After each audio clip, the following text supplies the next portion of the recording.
Good evening once again, everybody. Welcome to tonight's Top Tog Guest Photographer webinar. Good evening, Dave. I know I have you sat there waiting in the wings. How are you doing? Doing just fine. Excellent. It's always good when you reply back to me, especially when you're in the US and we're here in the UK. So it's great to hear from you. So Dave, before we get going, and I hand you over the screen for, I know what is going to be quite an intensive sort of 40 minutes. Dave, tell us a little bit about your sort of history in photography, and for anybody who's not familiar, what you get up to in the world of photography. Right. Okay. So I've been a commercial advertising photographer, so creating images for advertising for over 30 years. And in that, I shoot, I have a wide variety of specialties. So I shoot everything from automobiles to jewelry. I shoot a lot of food, electronics, so just a wide range of things. And what has allowed me to do this is my knowledge.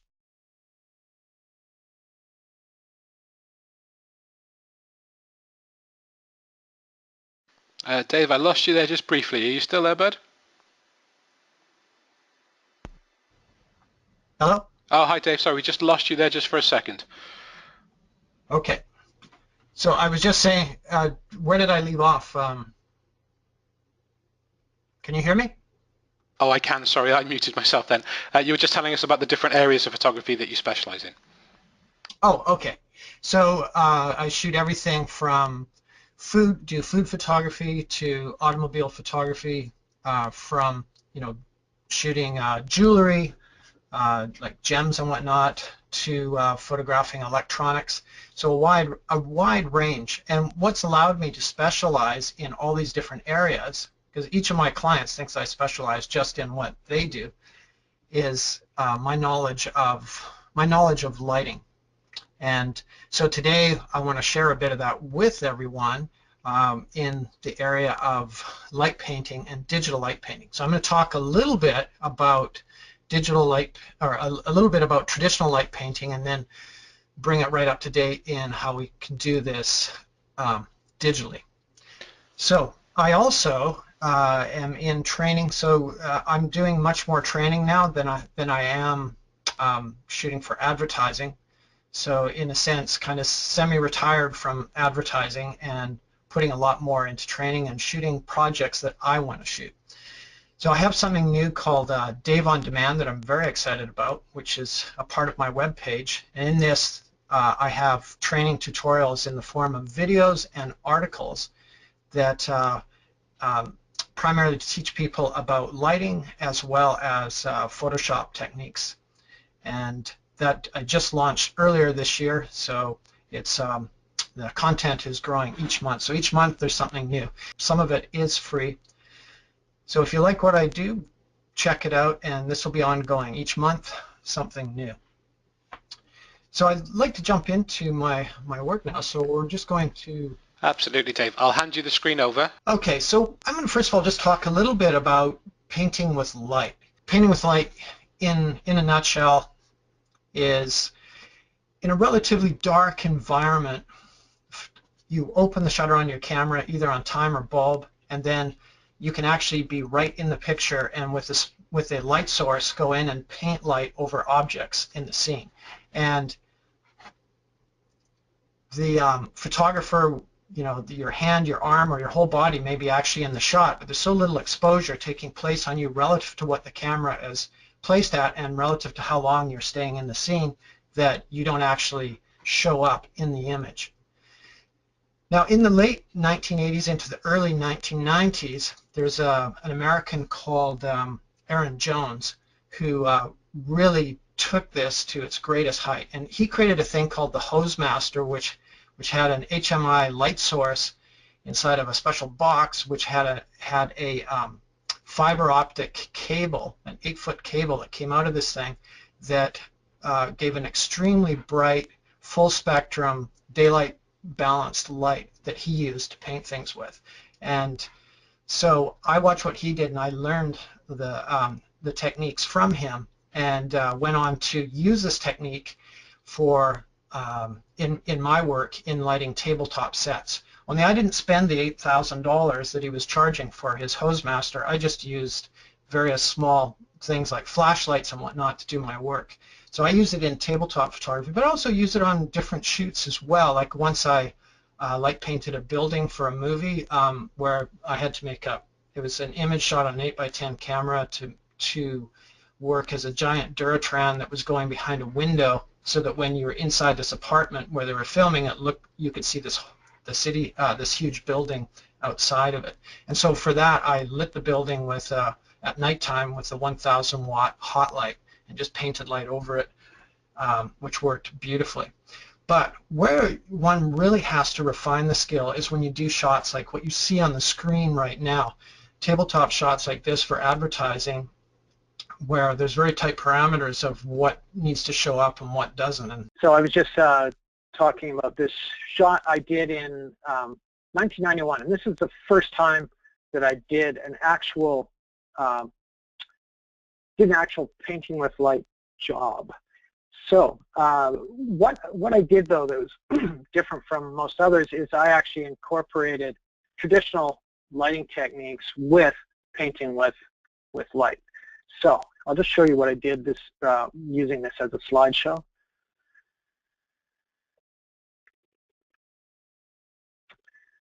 So as you can see, that's quite a few years ago. I had a lot more hair than I do now. My glasses are a lot bigger than they are now. So one of the first light sources I used, which gave me carpal tunnel syndrome because it was so heavy, but at that time these mag flashlights were everybody had a mag flashlight. So I used it in photography, and I put a color correction gel on it to daylight balance this light because it was tungsten balanced. And then it basically just opened the shutter on the camera. The room was dark, not as you see it here, and then I just painted light over each of the labels of the bottle. So really for the liquor shoots that I was doing it, I was using it primarily just to light the labels. I used traditional lighting for everything else. Now, people always said, how on earth do you figure out the exposure for this? And there's no tried and true way, but I came up with a way that at least got me in the ballpark. So I would hold my light, the device that I used. So this is one that I used later on, which worked better than the mag light because it was so much lighter and a lot brighter. So my brother was into mountain biking, so he pulled, this is actually the battery.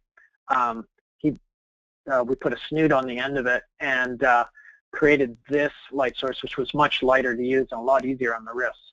Anyhow, I take my meter, I place my meter at the same distance from the light source that would be approximately what I would be holding the light from the actual thing I was going to paint over. I would take a reading and then calculate how much area I was going to paint over. So in the case of the bottles, like at this distance, 3 inches away from my light meter, the area, the puddle of light that would create was about 1/4 of the area that I had to paint. So I just took the shutter speed and multiplied it by 4 and shot a test Polaroid to see how that looked.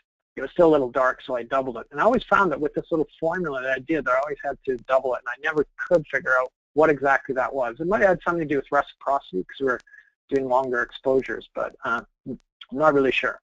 Anyhow, it was definitely not an exact science, and this is something that led me to do it digitally once digital photography came along. So this is what it looks like. So here's the lighting setup. My camera's looking up at the bottles. Just go back here. So this is what the painting with light looked like on the label. This really looks pretty bad, actually, but this is kind of the look we're going for, this modeled look. It's just the contrast is too high, the shadow contrast. Shadows are too dark. So we're going to fix that in a minute with some traditional lighting. But anyhow, just to show you, I painted this side for about 8 seconds and then this side for 8 seconds. So that would be 1, 2, 3, 4, 5. That's 10 exposures. And then each of these for 6 seconds. So that's another 15 exposures right there to do this. So the camera shutter is open. You put something between exposures, you put a black card in front of the lens to block the lens. I was using a Sinar camera that had a self-cocking shutter, so I could actually close the shutter in between exposures. So, because it could recock itself and you could keep perfect registration because you weren't actually touching the camera. Okay, so moving on. Then you notice my little bottles here on either side of it, I have these 2 soft boxes. These are 2-foot by 3-foot Chimera softboxes, and they're placed on either side of it. Notice, so they're placed so that they wrap around behind the bottles, which is going to be really critical for trying to get the edge lighting as close to the edge of the bottles as possible. But they're big enough that they actually wrap around the front, and so they're going to fill in the labels a little bit as well. So here's the effect of that. So now it's really starting to come to life. And they also act as the lighting for, because this particular ad is called Shootout at OK Corral. It was kind of a humorous takeoff on Shootout at OK Corral, the old Western thing from the early days in the United States. Anyhow, so this was supposed to look like a top of a corral, like a fence or something like that, so I had some old wood. But we're really seeing the texture and whatnot of it because the two lights are skimming across it. Okay, notice the background is going black. There's actually a white background back there. But what I've done for those exposures, I have a black piece of cloth over it so that when the strobes went off, they don't light the background. Now the next part where I'm going to, oh, actually, we have one more thing we have to do. We have to add in glows. So to make the bottles glow, I actually just hold the flashlight behind and I make it go up and down and for various lengths of time on the different bottles, because some of these are, the beer is thicker, so they need more time. So anyhow, we had to calculate that out using light meters and whatnot, reflective light meters. So this one, for instance, was like an 8-second exposure. So for 8 seconds with the shutter of the camera open, up and down to burn light through the bottle. And so this is what it looks like with the glows in place. And then finally, we need to add in some background. So a strobe is added here. This is going to fire across the background. It's closer to one side than the other. So it's because I wanted it somewhat uneven, just slightly lighter on one side than the other. And this is what this gives me on that background. It doesn't look that great because we need to add one more thing, or two more things actually. I wanted to warm the light up, so there's a bastard amber gel that's put over this, made by Roscoex. Lee makes the same thing. It's just an amber gel just to warm up the light.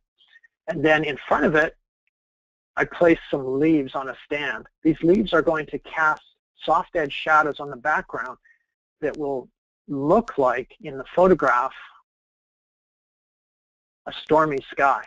So this is the actual paper showing through, and that's the shadow of the leaves.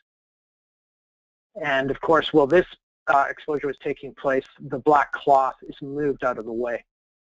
And so that's how that shot came together. Each exposure, now we shot this on a 4x5 inch camera, 4x5 inch film in it, so a view camera, took half an hour to do one exposure. And because every time you paint it, it's different, and you really, it's hard to guarantee the results. We had to shoot 15 frames of film, which is a lot when you're shooting that size of film.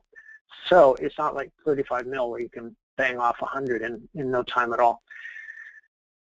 Very, very time consuming. And it was something that was a little bit hard to sell to art directors at ad agencies, because one of the things they were afraid of, when you'd pull the Polaroid and show them, you say, show them the shot, say, wow, that looks great. Is this what I'm going to end up with on film? And you had to say, no, it's not going to be exactly like that. Each time you do it, it's going to be a little bit unique.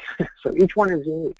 So you have to try to sell them on the idea that each one is a unique piece of art, which is, trying to put a positive spin on it. So when digital came out, this really changed things a lot, and it was a very exciting change. When digital came out, the problem that I was faced with is my first digital camera, because I went almost 100% digital in 1999. My first digital camera, like most digital cameras today, you can only do one exposure per file that you shoot, or image that you shoot, okay? So trying to build up exposure on one frame, you can't shut the shutter in between. So this leads to some problems. So what I realized, though, is with the digital camera, as long as the subject didn't move and as long as your camera didn't move, because you had it on a tripod, you could keep near perfect registration. And so you could actually take, as long as you wanted, to shoot that image many times over different ways with different lighting. Okay, so nothing moves but the lighting, and then paint the whole thing together in Photoshop. And I found that this was a much more powerful way to create your painting with light look, doing it digitally. The beautiful thing was that it wasn't a blind one-way process, because when you're using layer masks and brushing in the light over the subject, you know, if you don't like the last stroke that you did, you can undo it, or you can paint it over again in a different way. So it's infinitely changeable at any time, and that was extremely attractive. And so I ended up getting a lot of work shooting for companies like J&B Scotch, Qingdao Beer out of China, beer companies like Okanagan Spring that are local to where I live here in Vancouver, British Columbia, and a number of other liquor accounts. So it was a nice little niche thing for a short while until a lot of other people figured out how to do it.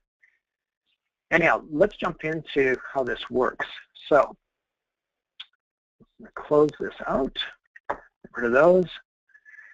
And I'm going to start off by doing quickly just a very simple liquor shot, and then I'm going to show you how to do it on people after that.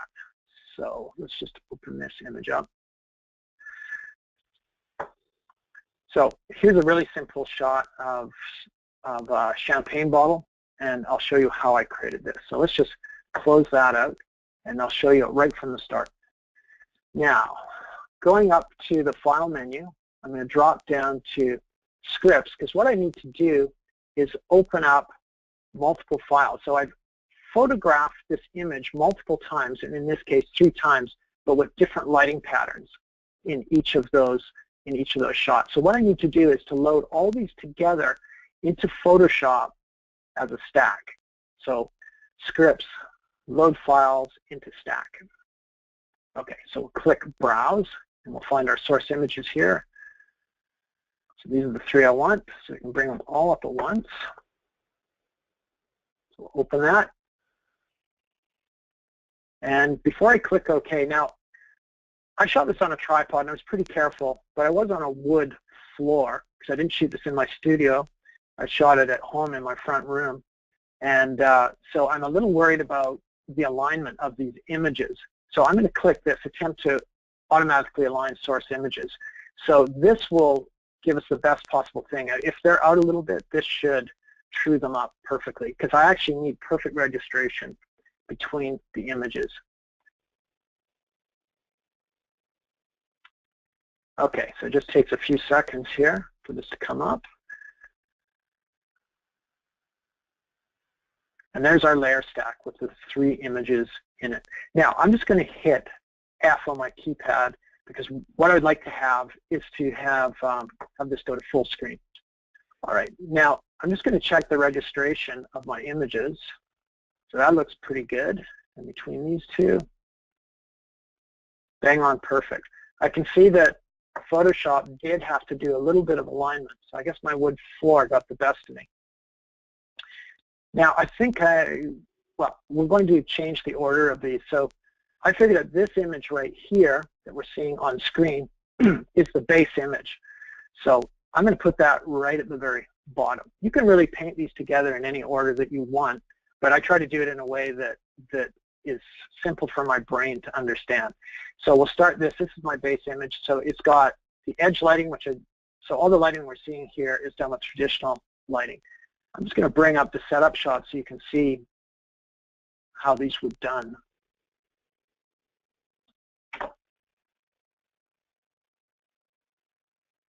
It's going to take me a second. Pull this over. Okay, so here's the setup. The edge lighting that you're seeing on the sides of the bottle is exactly the same lighting as I did on the beer shoot with the 2 soft boxes. Here I'm using Chimera panels though, because what I wanted to do is to have the lighting a little bit unevenly. So the light puddles brighter in the center and gradates out towards the edges, so that you get this nice gradation of the light that we see here on the specular highlight on the side of the bottle. So these Chimera panels are 3 by 4 feet and white nylon stretched over them. And I've tried to make them the same on both sides. And you can see that it's also lighting our background at the same time. This background is just one of my wife's, not wives, I'm not a polygamist, one of my wife scarves, which I put in the background. By the way, it's very weird doing a webinar relative to a live lecture when you get some audience input. So it's kind of like being on your own. I'm not even sure if you're there, so I hope you can hear me and I'm not just talking to myself. No, you're not talking to yourself, Dave. We're definitely with you, and we're just enthralled in your step-by-step. But a lot of the questions you've been answering as you go, so I have been sort of gauging whether to interrupt you or not. But you're all clear and we can hear you. No problem at all, bud. Okay. Yeah. So so as far as questions go, do you vocalize them to me, or do I read it off the screen? No, I will do. But at the moment, you've answered everything that's been asked, so that's why I haven't interrupted anything. But no, I will jump in with any questions that people have for you. Okay, very good. So now let's just take a look at the second setup shot here. So for this image,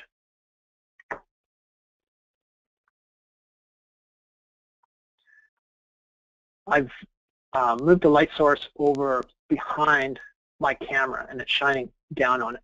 This is strictly, all I want this for is just for the label here and for this part here. I don't need it for anything else. So what's really critical to me is that this very bright hot spot or specular highlight does not appear on the label. Okay, so looking through the camera, because specular highlights are relative to the angle that you view them on, so you have to view them through the camera to see exactly where they're going to fall. So this was raised up and down until it hit, a spot where I knew it wasn't going to affect my label. So that was a good spot for it. By the way, if you only own one light, you don't need 3 lights to do this shot. You could create one frame where it lit this side, pick up that light, walk around to the other side, and your diffusion material, put it in place, and then another exposure this way, and then take that light away, put it over here, and fire it down. So this could be done with one light. Since I had 3 lights at my disposal, it was just faster to do it this way. Okay, so one final thing, and that is for the actual glow of the bottle. This is, you can't believe how simple this is. It's so wonderful compared to creating glows in bottles the old way, where you try to put a silver reflector behind the bottle and try to catch light off the main light and reflect through it. That was anywhere from a half an hour to an hour job trying to get just the right angle and get the silver card cut to just the right shape so it didn't show behind the bottle. Absolute madness compared to what we do now. This is so simple. All I did was I just held a white napkin, in this case, behind this, and then just overexposed the shot. So I can't remember. It kind of looks like I put a light down below and fired up at it. Looks like that's what I did, and backlit it. Okay, backlit the fabric, and then we're seeing through the bottle to the fabric. So basically, when you're photographing a glow, what you're really doing is the liquid that's going to glow, you're taking a picture of a light source through the liquid, and the liquid is actually kind of like a filter over it in a sense. So that's the way I think of it. And with this, you notice I've got this grossly overexposed. We're really flaring the whole image, but I don't care because all I want is this little section here. All this label and stuff is not going to be used. Okay, so let's leave that. And let's get on with the light painting now. So I need to select the layer that I'm going to do my light painting on. And then I need to hide this layer by using a hide all layer mask. Go up to the layer menu and then drop down to layer mask and select hide all. Okay, this creates a black layer mask, and if I option or alt click on that, you'll notice we can see the actual layer mask itself right here. It's totally black. Okay, so it's hiding this image completely. If it was white, it would completely reveal it. So as a colleague of mine, Jim D. Vitelli, says, to help you remember, he says black conceals and white reveals. So that's a good way to remember it. Okay, so now if I paint over the image, which is really, since not the image is selected, but the layer mask is selected, means that I won't actually paint on the image, I'll paint on the layer mask. And if I make the layer mask anything lighter than black, it will begin to reveal that hidden layer. So I'm going to select the brush tool, which I normally do by just hitting the letter B. And then since we have a black layer mask, a hide all layer mask, I'm going to select white as my foreground color. Okay. So if you've got other tones showing up here from something else that you've set before, just click right here to get the default colors or type the letter D. Okay, and now it will give you white as foreground color, black as the background color. And if these are not set up the way you want, you can click here to swap them back and forth. Or instead, the smarter way to do it is type the letter X. So I use that all the time because I jump between white and black as I'm painting over the image. Now I'm just going to change one thing here. I'm using a Wacom tablet. This works perfectly well using a mouse, but it's just so much faster and easier and more fun to do with a pressure-sensitive tablet. So I'm using my Wacom tablet right now. So you'll notice that things will sometimes jump over the screen, whereas the mouse it would scroll over, so you'll have to bear with that. Now, one other thing I've done here, notice I've got this massive cursor. I'm just going to turn it down because it gets hard to see my size of my brush. I've just done this for the sake of demonstration, but let's put it back down to normal size. So now I got this little teeny cursor. But now when I use the brush tool, we'll see the actual size of the cursor instead of it being oversized. Okay. So I'm just going to brush over this. So right now we've got the layer mask selected, not the image, but the layer mask. See the highlighter on it? That's what so I know. And I can change the size of the brush just by dragging it to left or right. When I hold down the Control and Option or Alt key. Okay. So left to right makes it bigger, smaller. Up and down makes it softer or harder. So my brush is a little big right now, so let's make it a bit smaller. And I'll just wipe this down. You can see how I'm painting light onto the subject, only that doesn't really look like it. It looks pretty bad. And there's a number of reasons for that, which I'll get to in just a sec. If we look over here at the layer, notice the layer mask. I'm going to just Option-Alt click on it so we can see the actual layer mask. You can see my stroke. It's pasting down the information at 100%. Okay, so the opacity is 100%, and I want to do this more gradually. I don't want it to go on in one stroke at 100%. Also, I want the edge to be much softer. So I'm going to undo this by typing Command or Control Z. And I'm Canadian, not American, by the way, so I do speak proper English, so I do say Z and not Z. And let's Option-Alt click this again. So we've got white selected as our foreground color, so that's good. Let's change our brush. So I'm going to make the brush a lot softer. And now when I paint on, you notice right away that starts to look better. But I don't really like it at 100% opacity. So what most people would do is turn opacity down. But what I prefer to do is just leave the opacity alone. Turn on the airbrush attribute, which now turns my brush into an airbrush, and then I'll work with flow instead. And this just helps me to get a more gradual soft paint my light over the surface of what I'm doing. Okay, so let's try this out now. So our flow is at 100. I don't want it set to 100. You can change it by using the scrubby slider, or you can select it and type in, or what I prefer to do is just use keyboard shortcut of using the numeric pad. So if I type 5, for instance, it'll go to 50%, 0 gives me 100%, 1 gives me 10%. And if I need something below 10%, which I do, I want 5%, I just put a 0 in front of the digit I want, but I have to do it in rapid succession. So I'm going to type 0.5, and now I'll get a 5% flow. And now I can paint in what I want here. And I'm just going to change the brush size. The other way that I change brush size is the left and square bracket keys. So the left and right square bracket keys. So I'm going to make it a little bit bigger here. Paint that in. It's looking pretty good. Make it a little bit smaller. Paint the top up. There we go. And I can watch and see if the overspill of what I've just painted is affecting the layer below by doing this. If I Option or Alt click right here on the visibility eye, I can see my paint strokes. And I can see that I have painted over the edges a little bit, but I'm not too worried about it because it seems to look okay. All right, so that's the label looking pretty good. Let's just have a closer look at it. Yep. And sometimes what I'll do is come in here and with the brush just paint over the most critical part to make sure I've got full exposure on that area. All right, so that's looking good. Looks like I'd had it anyhow. So let's zoom out again. And now let's paint in the champagne bottle. To do the champagne bottle, or sorry, the glow for the champagne bottle, it's exactly the same steps as what we did there.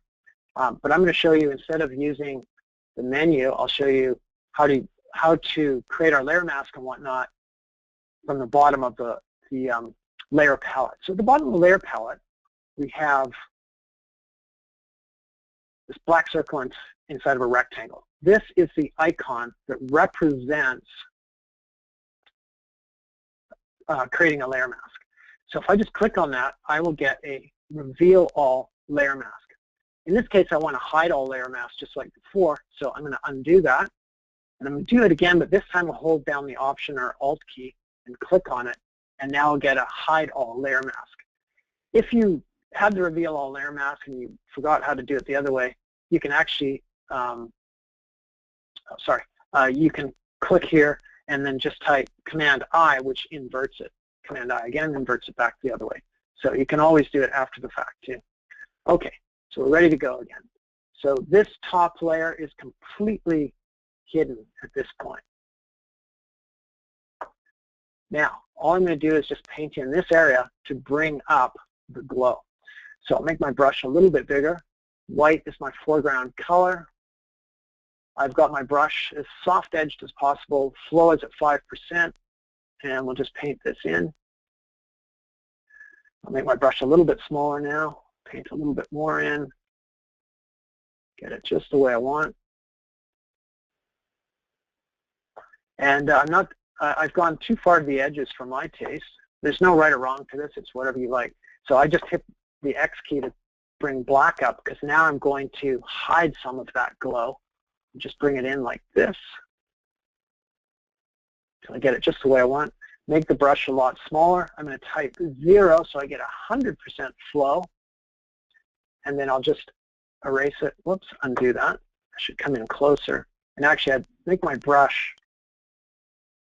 much harder edged now, so I can just paint it out off the edges. And sometimes I'll actually create a selection using the path tool, creating paths to get this absolutely precise. I'm just doing it fast here because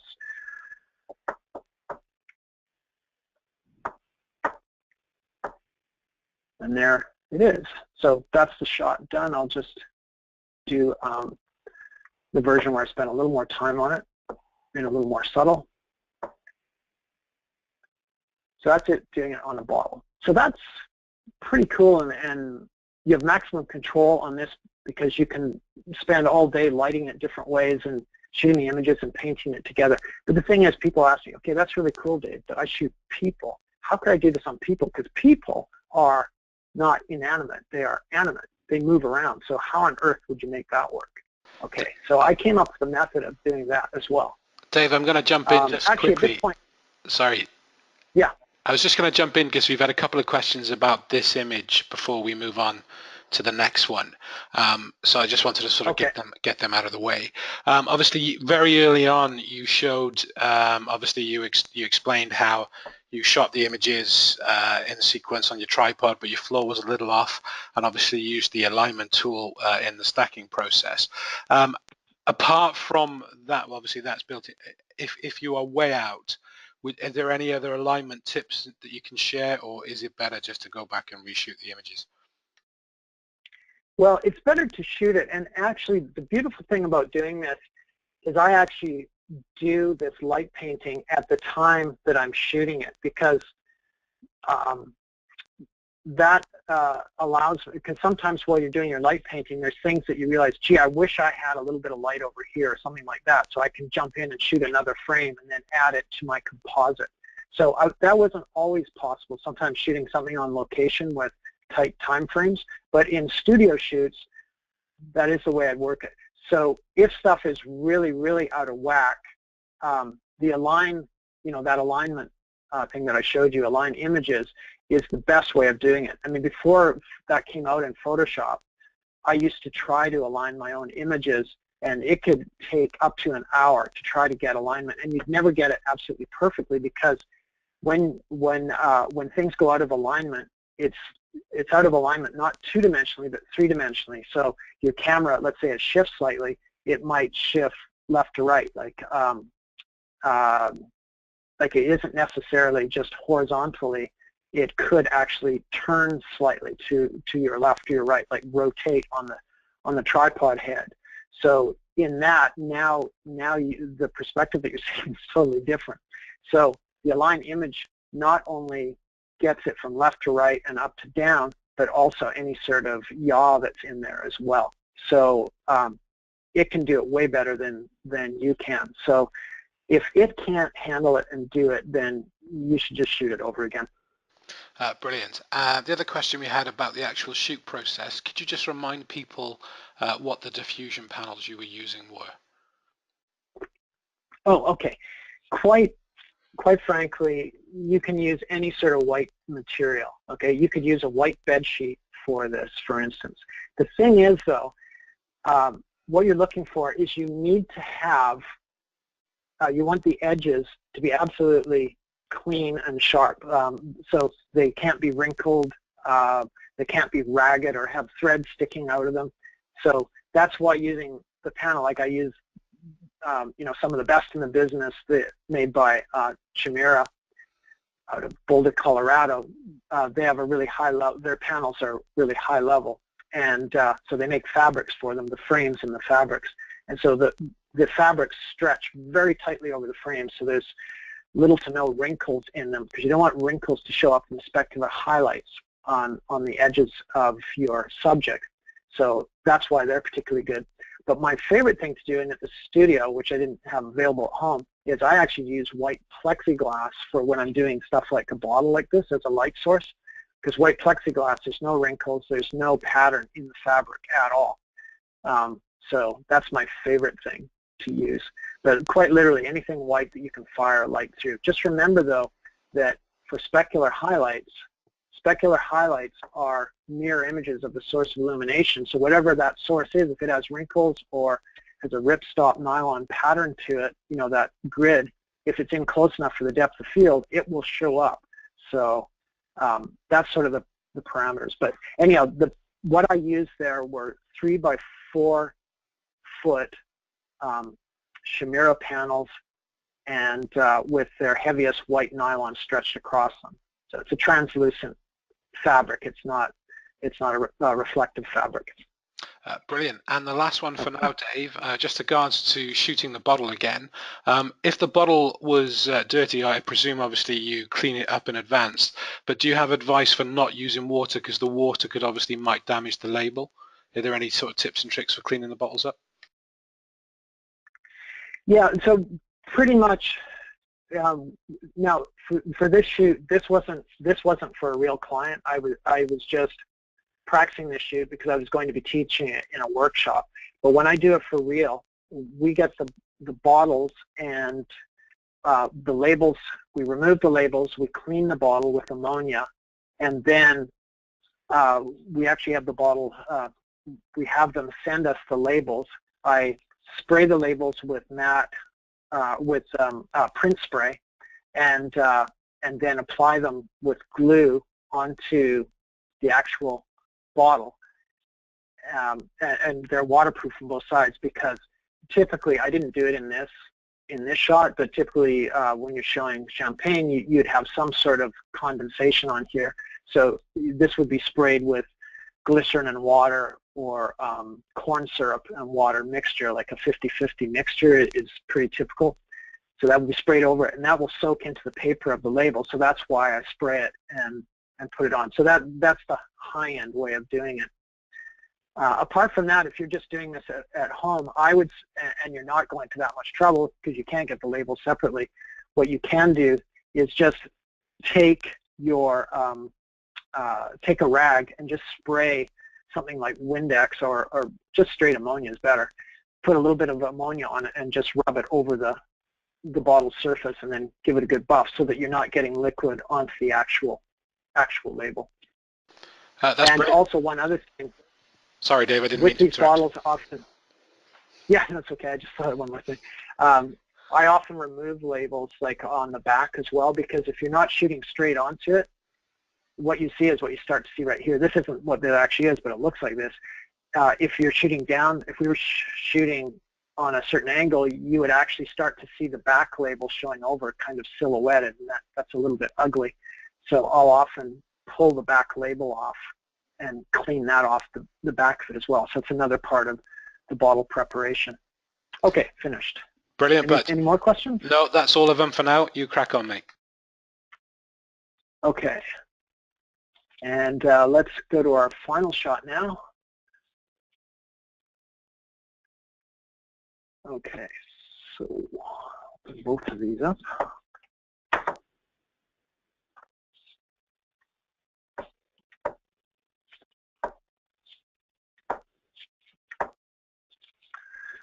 All right. So painting animate objects, meaning in this case people, things that move, you have a lot less control because you really only have one exposure to capture them. Now in this shot, they could hold fairly still, so you maybe would have a little more leeway to do lighting, but it's still, even at that, you know, it'd be hard for her to keep her leg in exactly that position. So shooting people is a little more difficult. So what I came up with is, as far as lighting goes, there isn't much you can do other than I just flat light the shot. So let's see, I think I have the idea. I've got a little diagram of this. So here's our two women, and I've got their legs coming across each other. Here's the camera. I'm pointed down on them a little bit, looking at them. And then the light source is pretty well flat on, straight on from the front. Okay, so it's creating flat lighting. Very much like flash on camera, except it's a large light source instead of a little dinky light source. So this is what do they use here? A 3 by 4 foot Shimera softbox was firing down on them. And so it softens the shadows in here a little bit so that we don't get like a hard edge shadow happening here, for instance, which would be distracting. Okay, so let's move on like this. So here's our background image. It's flat lit, not very interesting at all, other than, you know, it's a kind of a fun composition with the legs. So let's get on with our light painting with this. Number of ways you can do this. When I first did it, I processed the image twice. I did it once where so I shot at a correct exposure, and then I created a file that was slightly overexposed in Lightroom or in Bridge, and then or Adobe Camera Raw, I mean. And then I created another one that was a dark version. And then I figured out there, you know, you didn't even need to go to that much trouble. I just photographed the image slightly overexposed, and then created a new adjustment layer, curves layer, to this image to darken it. So to do that, I go up here to the layer menu. I'm teaching, I'm always afraid to use the menus up here because I use mostly keyboard shortcuts. And but for teaching, it's better if you actually show where it is in the menu. But I can never remember where anything is, so I'm very pleased with myself that I found this. Anyhow, I'm going to create not a layer mask like we did before, but where is it? New adjustment layer. There we go. So new adjustment layer, drop down to curves, and we can give this a name. I'm just going to call this darkening curve. We'll click OK. Okay, so you can see that we've got this curve over top of our image. Right now, the line is on a 45-degree angle, so input values equal output values. So in other words, it's not brightening or darkening or altering the contrast in any way at this point. But we're going to change that considerably. What I want to do is darken the image down, and I actually want to flatten the contrast a little bit. You can darken the image any way that you want. This is totally subjective. Just for this image, I liked it this way after playing around with it for a bit. So what I did is I took the white point, this, value 255, and I just dragged it way down, somewhere around just below 140, about there. And then I took the black point and dragged it in so that input 6 equals output 0. Okay? So we have a darker image, but it's also flatter. And if you look at the curve here, anytime your line gets flatter than the default 45-degree angle here, you're going to flatten the contrast in the image. And that's exactly what I wanted. You can see that this is a much flatter angle than is that.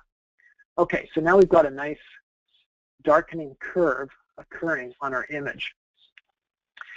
So what I want to do now is paint light over this, but in reality what's really happening in Photoshop is we're going to hide parts of this brightening curve so that the brightness of the image below shows through. So to do that, this is kind of the opposite of the way we did the liquor shot just a few minutes ago, because instead of painting with white over a hide all layer mask, we're going to paint with black over a white or reveal all layer mask. Okay, so let's bring up our brush tool. So clicking on that, and we've got our airbrush attribute turned on. I'm going to set the flow, so I'll type, we'll go with 5% again, and I'm just going to switch to my Wacom tablet now. Just check my brush size, so Control, Alt, or Option. Make it as soft as possible. Make it a bit bigger here. And now I'll just paint over, go a little bigger still, I think. So it looks like I'm painting the light on, but really all I'm doing is just hiding the effect of the darkening curve that's above this very bright image that's below. So I'm painting the highlights in. Now, I'm not particularly good at this, but people that, artists that paint or that sketch will just be incredible at doing this. But even at that, I can get away with it because this is so forgiving. So if I don't like something that I've done, I can go back and redo it. All I have to do is type X or click here to bring back white, and then I can take, paint over an area and change it again. Let's go back to black again. Okay, so we're bringing that up. All right, so I'm pretty happy with that. I'll just show you a little thing here. If I hold down the Option or Alt key and click on the layer mask, it actually shows me my paint strokes. So wherever it's pure white, we're getting the full darkening effect of that curve.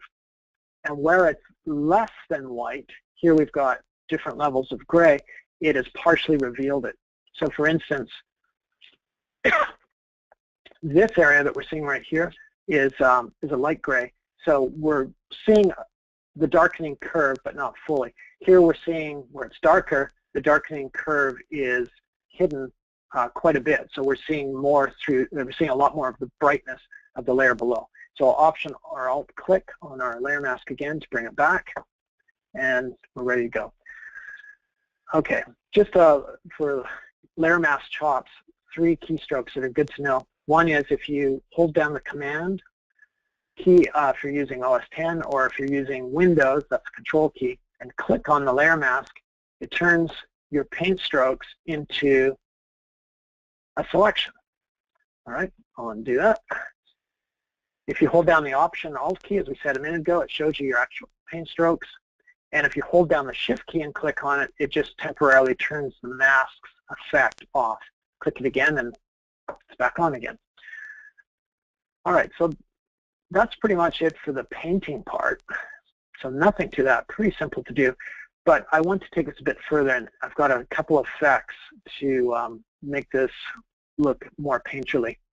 So what I need to do at this point is flatten the image. But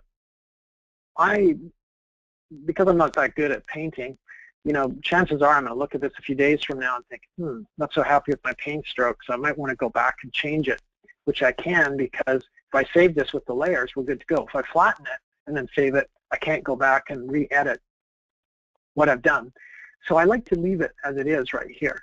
And instead of flattening it, what I'll do is called stamp visible. What stamp visible does is it will create a flattened version of these layers and we'll place it over top of them without actually touching these layers. Okay, so to do that, the keystroke is Command, Option, Shift, and then you type the letter E. Okay, if you're using Windows, that's Control, Alt, Shift, and type the letter E. Okay, and so then this flattened version of the image appears as a layer above the other layers, and it appears above, if I just go back to show you, it appears above the selected image. So Command, Option, or Control, Alt, Shift, E, there it is. So I'm going to add some filters to this, but before I do that, there's one other thing I want to do. So I'm going to right mouse click on this, and we're going to turn it into a smart object. So that means that when I apply my filtration to this image, if I don't like it, I can go back and change it after the fact if it's a smart object. If I don't make it a smart object, then once I've okayed the filter effect, then I can't go back and re-edit that. So go up to Filters. We're going to add a blur to the image, so drop down to Gaussian blur, and we're going to blur this quite a bit. So I'm really not affecting my images below, I'm just affecting this flattened version of the image that's up at the top. So I'll give it lots. I'm going to OK that. Now if you look back over here at the layer palette, you'll notice that our smart filter, it's listed Gaussian blur. If I double click on that, I can bring it up at any time and re-edit it if necessary. So that's the beauty of using smart filters with your, or using smart objects with doing filtration. Well, I'm going to add another filter to this, okay, and I don't have to create another layer, it's just going to add it in here under smart filters. So go back up to the filter menu. We're going to add some noise to this to add some grit to it to break up the softening that I did. So add noise, and just put a bunch of noise on it here for a sec. So you decide whether you want to use uniform or Gaussian. Gaussian gives a more random pattern. Uniform, as it suggests, more uniform. And Gaussian seems to generally be a little stronger effect. So totally subjective. Whatever looks good to you is what you go with. The other thing that I normally use with this is monochromatic. Okay, so instead of getting colored pixels, I'm getting monochromatic pixels. All right, so let's bring this down, and I'll OK that. Now the problem I have with this is that we can't really see exactly what this looks like. If you look at 100%, that gives you the most accurate view, because one pixel, one image pixel now equals one monitor pixel. So it gives you the most accurate view, but the thing is you can't see your whole image. So once I zoom down through interpolation, it's not giving you exactly what it's going to look like when it prints. So that's a wee bit of a problem. My workaround for that is I just duplicate the image. So I use the keyboard shortcut for that, which is on the Mac OS X, it's Command, Option, Shift, and then you type D. On Windows, that's Control, Alt, Shift, D. So we'll create a new version of the image here. And then I'm going to flatten it. So go to Layer, Flatten Image, or in my case, I just type Command F2 because that's what I've set my quick key for. Okay, so now I've flattened it. And then I'm going to size the image down. So image size. I'll set it to something small that fits on the screen nicely here, down to 4 pixels. Blow this up to 100%, and now I get a much better idea of what it's going to look like when it prints. Okay, so I'm looking at that, and that's kind of cool, but you know, a few years ago I would have liked that much softness, but my tastes have changed now. Now that I'm older and more bitter and had a hard life, I like things that look harder, so I'm going to switch more to that. So we'll get rid of this. Now go back, I'm back to my full resolution original image, and I'm going to change it a little bit. So the Gaussian blur, for instance, we're going to bring up again, and I'm going to turn it down because I think that's way too much.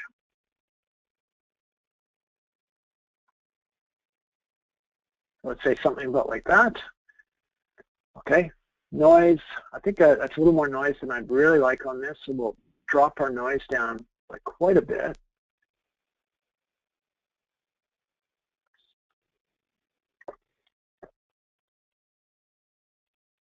Okay, and then I'll duplicate that image again.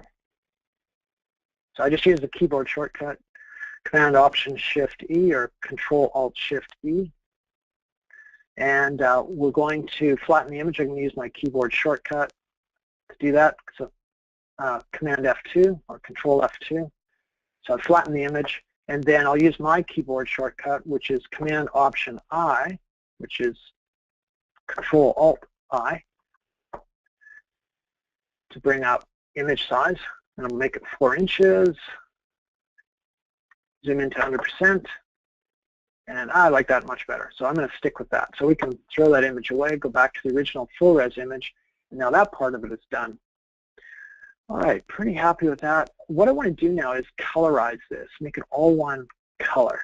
And so to do that, we're going to go down to the bottom of the layer palette. So this is the other way of making an adjustment layer where we had, so like creating a curve or something like that.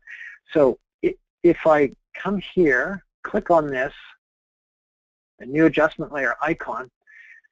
If I click on it, we get a whole list of available new adjustment layers that we can use. So I want to use solid color. Okay. Now, the problem with this is that when this comes up, you notice that we just have a solid color. We can't see any of the image that's going on there because we actually need to change the blending mode of this layer with how it interacts with the layers below. We need to change it from normal to color. Okay, so that means that I'd have to OK this and then come over here and click on that. So I'm not going to do that. I'm going to start over again. I'm going to hold down the Option or Alt key, click here, select solid color, and then change its mode at this point right here to color mode. Then I'll give it a better name. Let's just call it Colorize. You notice I spelled it with proper English, not American English. And we'll click on that. And now I'm ready to go. So now I can shift the color around, and it'll show me in almost real time what it looks like, what I'm getting here. Okay, so this is just one way of colorizing. You can use curves to do it. You can use hue and saturation. This is kind of a fun way of doing it. We'll just bring the saturation down. Moving this way desaturates, moves that way saturates. Okay, so let's say that's about where I want it. So it's looking pretty dandy. So the next thing is I usually make it add more color than I actually want. And then I'll make a choice after the fact by changing opacity here. But here's a really cool way of changing opacity. Instead of sliding that using the scrubby slider, if you type V or click up here for the Move tool, okay, so type V, you get the Move tool. Now if you use your numeric keypad, if you type numbers, it will change the opacity. So right now it's 100%. If I type 5, I'll get 50%. 0 gives me 100%. 0, 0 gives me 0%. 0, 1 gives me 1%, and so on. Okay, so let's try it at 50%. I'll look at 50%, compare it to 100%. So type 0, 5, 0, 50%, 100%. Which do I like better? I like the 50% better. Let's try it at 80%, 50%. Well, I think somewhere in between. So I'll try it at 70, 60, 70. Okay, I think 60 is what I like. Happy with that. I'm going to move on now and add one final curve to the image. I want this to be a little more punchy, so I'm going to add a contrast curve. So I'm going to come back down to the bottom of the layer palette, click on the new adjustment layer, and I'll select curves. Now, I think I'll hold Option or Alt because I'd like the ability for the dialog box to come up so I can rename it on the fly right now. We'll just call this contrast. curve. And we'll leave it in normal mode, that's fine. And I'm just going to create one point on here somewhere between 60 and 70. And then I'm going to drag this down somewhere to 35. So 66 to 35 should be pretty good.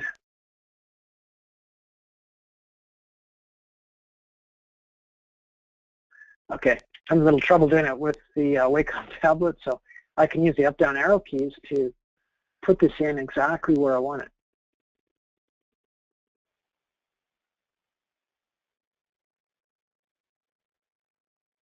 There we go. I'd done this before, so I knew exactly what the numbers were, so that's kind of cool. So I can fine-tune it and get exactly the same as before.